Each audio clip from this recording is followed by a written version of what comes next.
Waheguru Ji Ka Khalsa, Waheguru Ji Ki Fateh. My name is Harpal Singh and welcome to another series of Mental Health Masters, where we openly talk about mental health issues. In this series, what we're going to be doing is talk about mental health issues that are pertinent to every individual in our Sangat. Each episode, we'll be bringing new guests with new topics, and we're going to talk about those topics in greater depth. We're going to start today with talk about understanding what mental health is. And we've got two wonderful guests, experts, who are going to be talking about mental health. And today we've got a gentleman called Gavin Crisp. Gavin is a consultant psychotherapist, a registered social worker, a senior lecturer, and a clinical supervisor.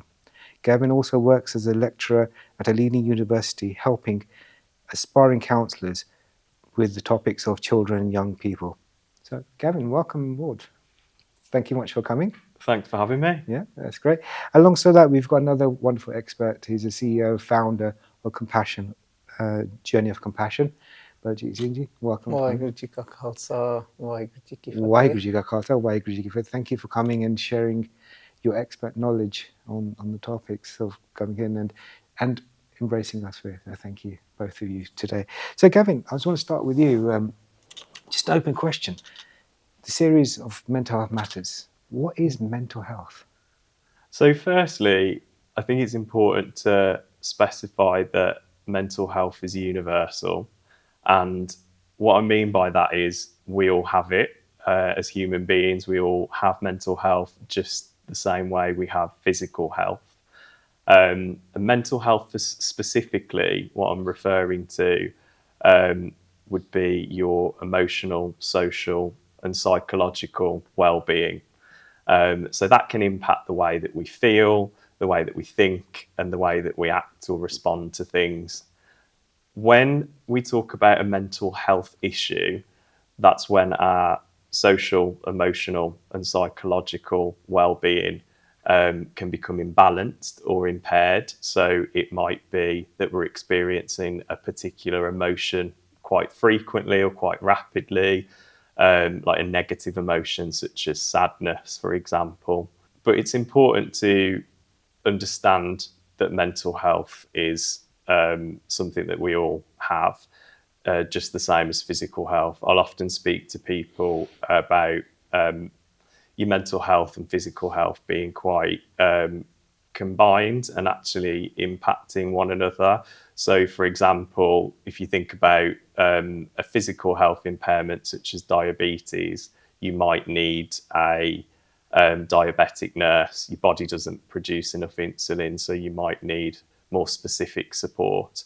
The same with mental health. I think sometimes we just don't prioritise it in the same way. So it's quite uniquely put, because a lot of the times we focus quite a lot on our physical health and not our mental health. And Baljeet, just coming to you, Gavin just gave us a great summary of what mental health is. What's your thoughts? Well, I try not to have my own thoughts, so I'm here to represent what I've learned from the Guru's wisdom. Mm-hmm. And every so often I might share something personal, my own personal experiences with mental health. But the one line that came to my mind as you were talking by Bhagat Kabir ji is that Mamma Mansyo Kaj hai. He actually says that our primary work as human beings is with our mind, is to keep an eye on the mind and work with our mind. So not to neglect it.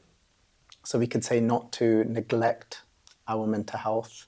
So Mamma Mansyo Kaj hai, man sadhe siddh hoye. And this word siddh referring to being successful in life.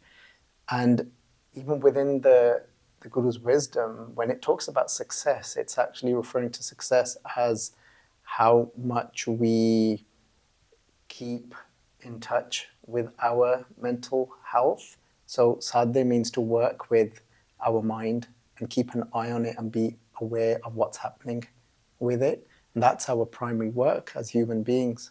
So that's the one thing that comes to my mind, is how important that is for us as human beings. Even when we talk about being on a spiritual path, following a specific faith or a dharam, or within Sikhi as well, we can often sometimes these topics can become a taboo, that if you're on a certain path, then you should just automatically be okay. But the first thing that is brought to our attention is that it's our primary work to be actually taking care of our mind. It's interesting how both of you, from a professional perspective and from a relationship, you're saying the same thing and similar things. Gavin, coming back to your point of when you're diabetic, you go to have a diabetic nurse, you have certain tablets and meditation exercise given to you. If someone's suffering from mental health is quite prevalent. What are the signs and the symptoms that they can look out for?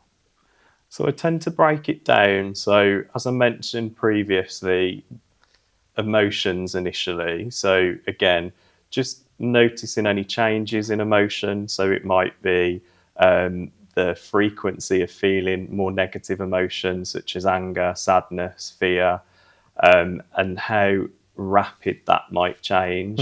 I think also the frequency, so thinking about how often you're feeling or noticing those emotions.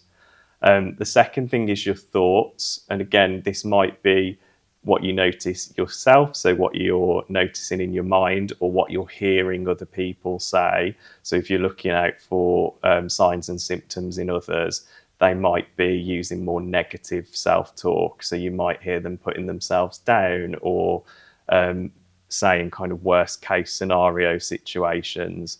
Again, if it's trying to notice it yourself, it's thinking about what that self-talk is in your own mind. I'm not good enough, I can't do it.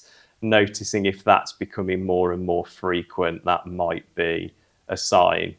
Then I'd think about physical symptoms as well. As I mentioned before, physical and mental health are quite intertwined.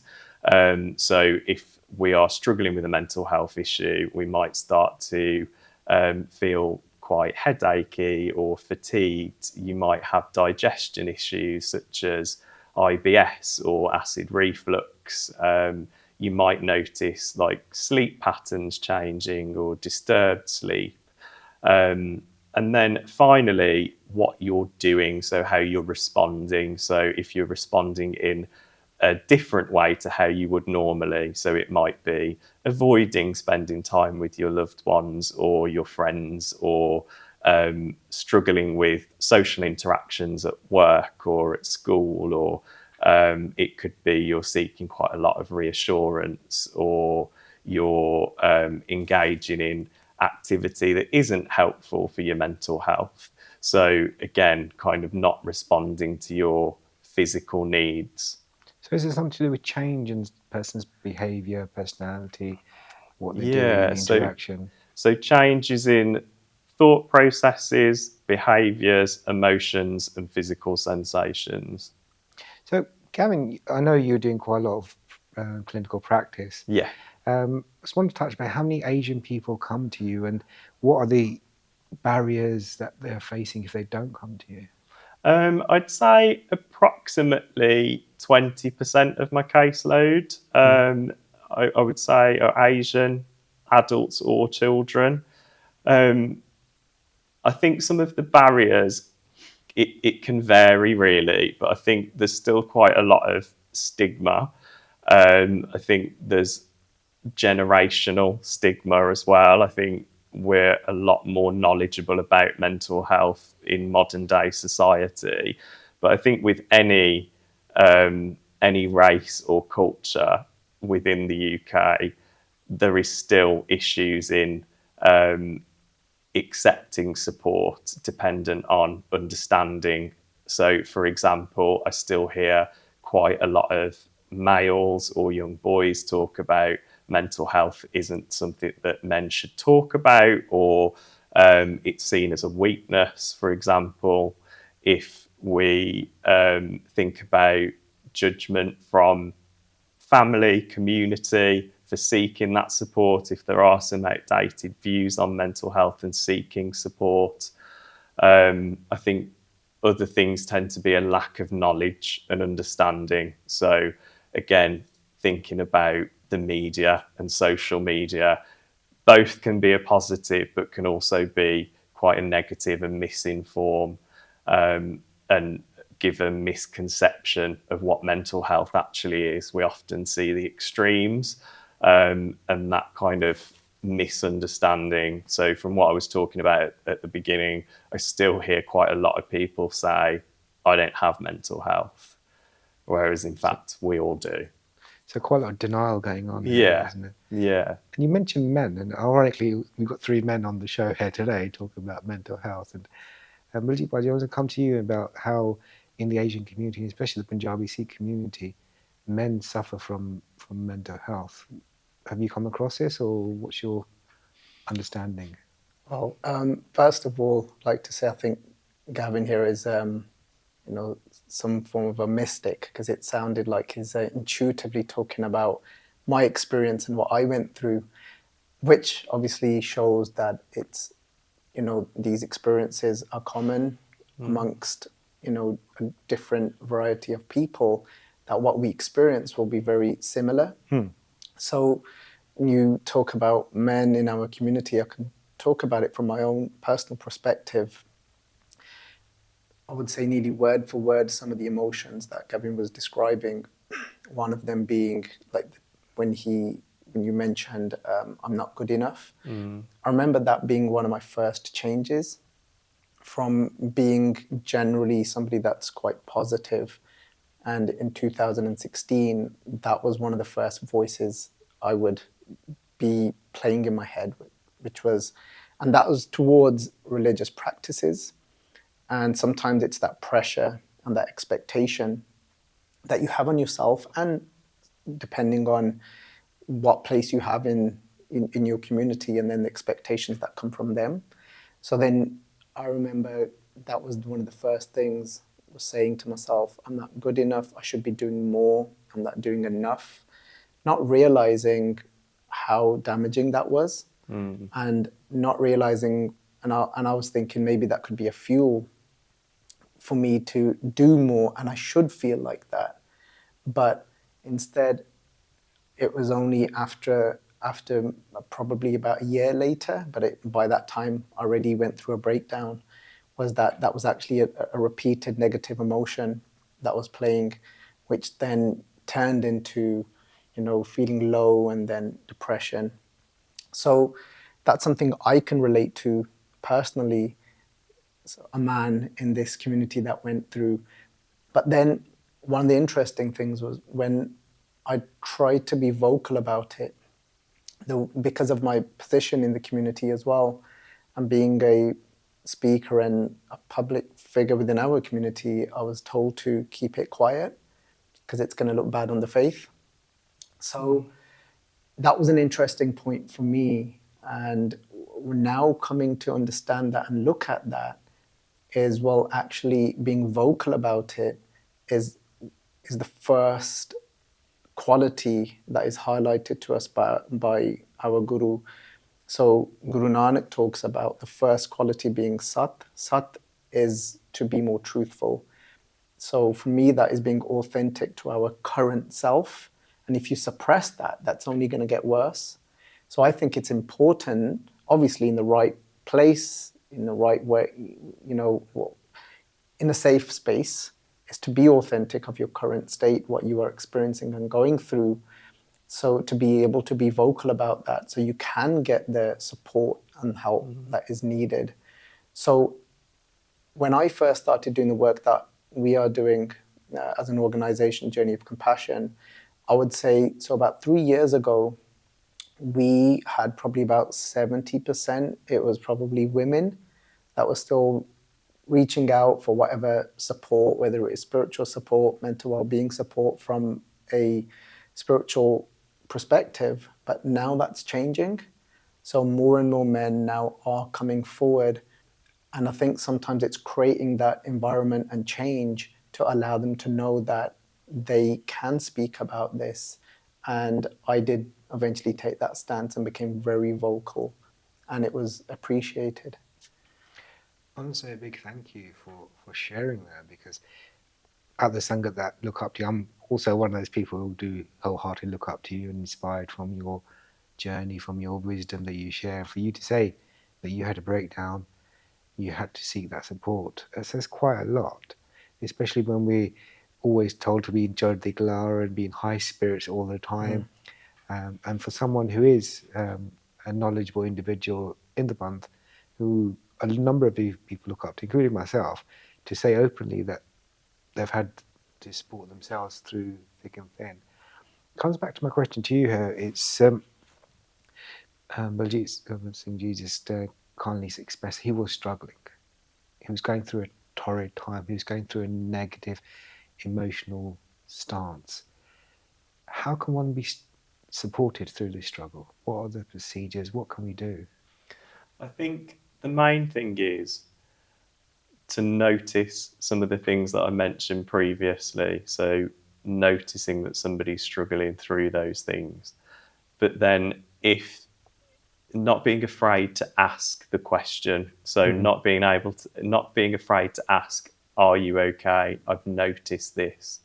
Even after watching this episode, if you feel like you learned something from this, educating yourself, I've watched this thing, I've heard about mental health, I've just noticed this and this symptom in you, and just opening up that conversation in a real kind of non-judgmental way, applying curiosity. So thinking about, what is going on here? Is there anything I can do to support you with this? And then applying like different strategies or thinking about ways of supporting. So, for example, if there is a mental health need there, it might be supporting with some of the more debilitating tasks or needs that somebody might have. So, for example, it could be supporting them to attend something, so going along with them, or it could be helping them with sorting their finances out if they're feeling overwhelmed. It could be supporting them with going to the GP to speak to somebody about it and seek that support. But another big factor is just that kind of normalising it. And as we've kind of said throughout this, that we all have mental health and we can't always feel good all of the time. It's temporary, and actually there is people out there to support, to manage this and overcome it. I think that real sense of sharing and community is really important in overcoming it, as mental health can make people feel quite isolated and alone, and there can be a lot of shame attached to it. So if we succumb to that, then it will only get worse. If we make that move and open up, and the person responds in that non-judgmental way, then already that can alleviate some of the symptoms. Which is pretty well said. Gavin, I just want to say to you, you're a clinician, you work in mental health, and you've been working for a number of years. What can one expect? Because I know in our community and the culture, talking to a professional about our deeper issues, stresses, can be quite challenging, and is a big taboo. Talking about it just to your loved ones is quite bad. How would coming to you as a professional, how would that solve things? I think sometimes it's easier to speak to somebody that you're not connected to in your personal life. So having a stranger sometimes can be really empowering to speak to them, because you haven't got the pressure or the feeling of being judged.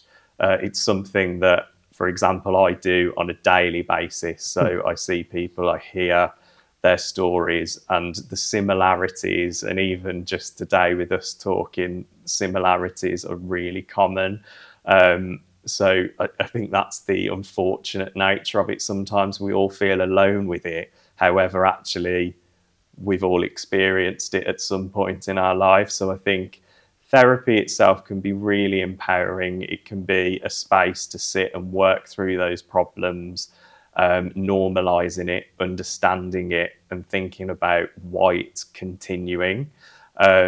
Therapy is a confidential space as well. So it's a space where you can feel you can talk openly in private. That information will stay with that person in that space, and it will remain there. But also it's thinking about what can come off the back of it. So often when I see people in therapy, the first things they're talking to me about are all the things that they don't want to happen. So I don't want to feel sad. I don't want to not be able to go to this social event. I don't want to have a panic attack. I don't want to be scared of heights. I don't want to keep having to wash my hands all the time. And what we do in therapy is start to change that. So it's very goal driven. And we look at actually, what do you want? And that is quite empowering in itself. People don't often think about what they do want when they're in the midst of a mental health crisis. So part of that journey is building a relationship with your therapist, looking at what you do want, and the therapist helping you to figure that out, and then look at what some of the maintenance is, what's creating some of those problems, and what blocks are there, like what things are getting in the way of you resolving it, and working through that in a safe space. I'm with that person the whole way through their journey until they feel where they need to be. And it is important that it's their decision, like where they want to be. Sometimes I have really high hopes for people and I want them to achieve like the stars. But actually, sometimes people just want to achieve a small step and then that's fine. So it's very non-threatening environment. It's around just going and getting a feel for it. And actually, 9 times out of 10 people say after their first session, what a relief it is. Thank you. Well, what's your advice to those who say therapy is not sicky or they shouldn't go to therapy? What do you say to them based on what Gavin said today? So I'm going to pick back on that point about the importance of having somebody that is going to be non-judgmental. Mm-hmm. And if you can find that person, because that's really important, and it can be difficult when there's some form of emotional attachment, and then if there's some form of, if you're within the community as well, they know you as a certain identity. Even if they want to, it can be really difficult to disconnect from that, and they will continue. Like, for example, if I just again make it real and talk about it from my own perspective, if I went to somebody, it was really difficult for them to disassociate that person of me being that person that is on a certain stage and I'm delivering a certain message, and with my work that I do, it was really difficult for them to disassociate with that. And so it was difficult for them to hear what I'm actually saying. So to be able to find someone that is able to just put some of these things aside and actually hear you, truly hear you, is important. And if it means then it's therapy, because that's where you find that person that is able to do that and listen to you from that space. And again, it reminds me that there's a line where it talks about what is the nature of that divine that is inside of us. And it talks about it being somebody that has got that vision to be able to look upon all equally. So it's that you're not then looking at everyone from that, well, you're this and you should be like this. And you're able to just strip all that away and really hear somebody. So I think it's important to find those people that are able to work with you in a positive way and to be able to hear you for what you're actually saying, instead of them just thinking, yo, but you should be this, but I can't believe this has happened to you. And, so. It's an interesting topic and we can talk on hours and hours for this topic. I want to say a big thank you to Gavin for coming in and sharing your expert opinion, and Baljeet, thank you for coming and sharing your pearls of wisdom like you normally do. It's great having both of you guys and working with you from there.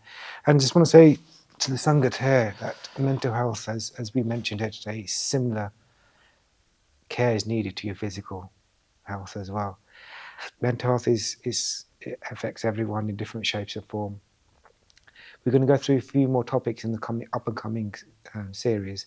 It's about focusing on what we can do and highlighting to the Sangat where we can go and we can work together on this. Just want to say, please take care of yourself. and more importantly, take care of each other. Until our next episode, Waheguru Ji Ka Khalsa, Waheguru Ji Ki Fateh.